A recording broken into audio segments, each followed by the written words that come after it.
Hi, this is Princess. I'm coming to you today from my writer's corner because I'm truly trying to get finished with my book. Well, not finished with my book, my edits. I want this baby to be birthed.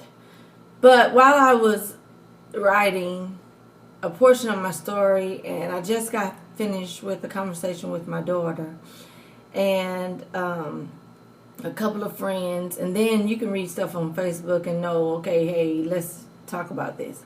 So this is a topic I want to talk about today: self-worth. If you don't have any, I don't know how you expect for someone to have some for you.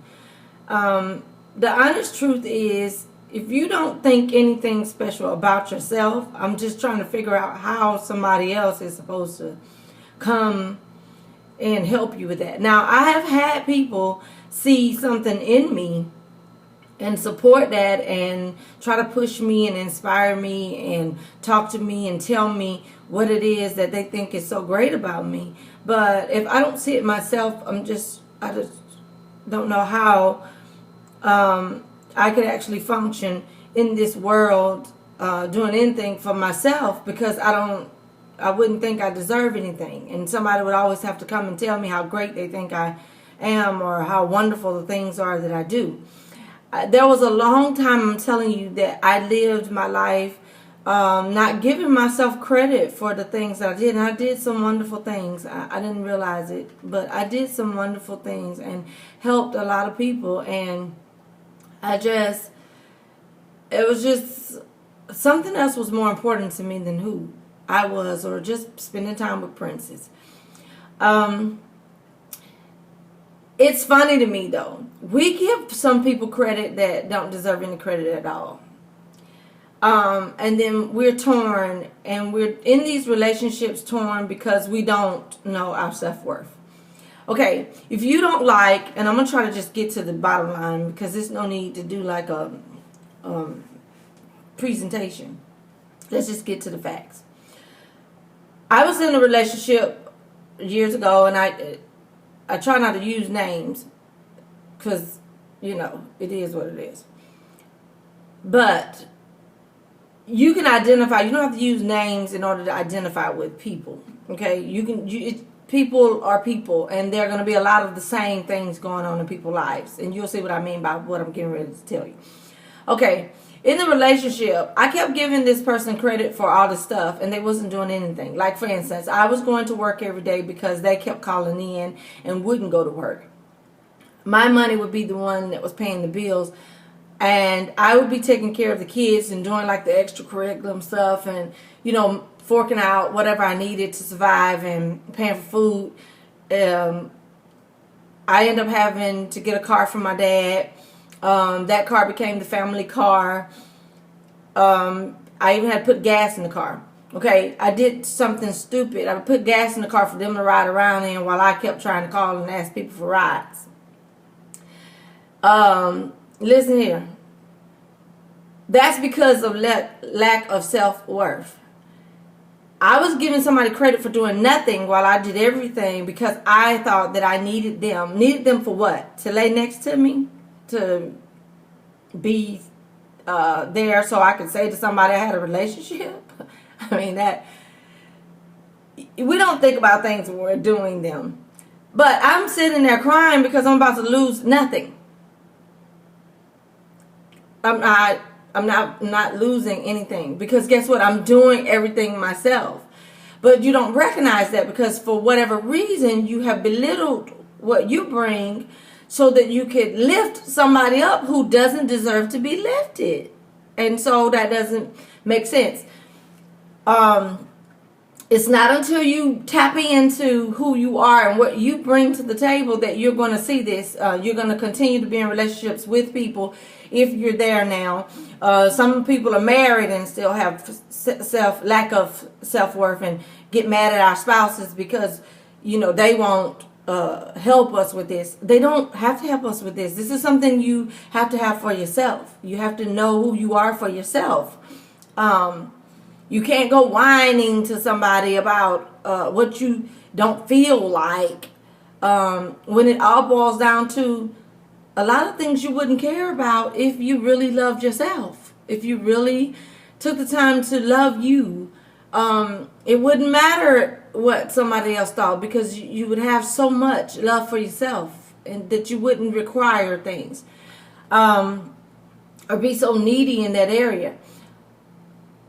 I would get people all the time outside of the relationship that I was in years ago telling me, how wonderful of a person I was, and how I'm such a good woman, and I think that's good that you do that. Well, I mean, that was stupid, because I was doing it for somebody who didn't even appreciate it. And, you do it for people who don't care. They don't care. They either go find somebody else to do it too, like they need double the portion or something. I also remember this. I took this guy to my grandmother. Let me tell you something. You can ignore what people are saying to you if you want to, just for the sake of having a relationship. It's up to you. It is what it is, because it is your life. My grandmother said, "That's so stupid. What's the matter with you? You don't think you can do no better than that?" And I thought, oh, that's so harsh. That's so mean of her to say that. She knew exactly what she was talking about. We give people who are not doing anything credit for doing almost everything, while we belittle ourselves, the ones of us who work hard. If you have to chase after someone in a relationship, if you have to constantly beg and plead for attention and time, and you need for them to show you something is not right. I'm not saying the person doesn't love you. You're in the relationship yourself. You know better. But if a person goes out and decides to be with somebody else, then that's not a sign that you're number one or it. If a person keeps leaving you, making excuses for all the things that you do that make them not be faithful to you, then that's more than likely another sign that you're not it. Okay? My husband and I had to think of something to say to my daughter just recently. I won't tell you the conversation, but I want her to know, and all of my children to know, and any of my friends that fail to know this: you're worth more than what other people need or what other people want from you. You have value. You should not have to wait on people to validate you. There are so many people in this world. So many people. I wish you all knew that. You wouldn't settle for anything. And this is my last statement. How is God supposed to put somebody in your path when you keep walking with Buster and Boujaleia, who doesn't want anything, and they just want to use you all up? Like, how is he supposed to bring Boaz? And how is he supposed to bring Ruth? If you stop in these relationships with these people, you have got to get some self-worth, and you have got to know who you are. And you're not going to get what you need until you know who you are, because you won't know who you are, okay, until you tap in, until you get it, like research. If you don't feel it, then you don't like somebody who drinks alcohol, stop talking to people who drink alcohol. If you don't like people who smoke, or you can't do it, or you have asthma and stuff, stop negotiating these stupid things. These are stupid things. That means you don't care about yourself. That means you're negotiating so you can have somebody there, somebody who's going to kill you eventually. With their issues and their habits. You don't like somebody who cries all the time and is emotionally wrapped up, then you're not Jesus. You can't change them. You're not God. You can't go in and try to fix them and make them become who you think they should become. They're not going to do that. You didn't come here to fix people.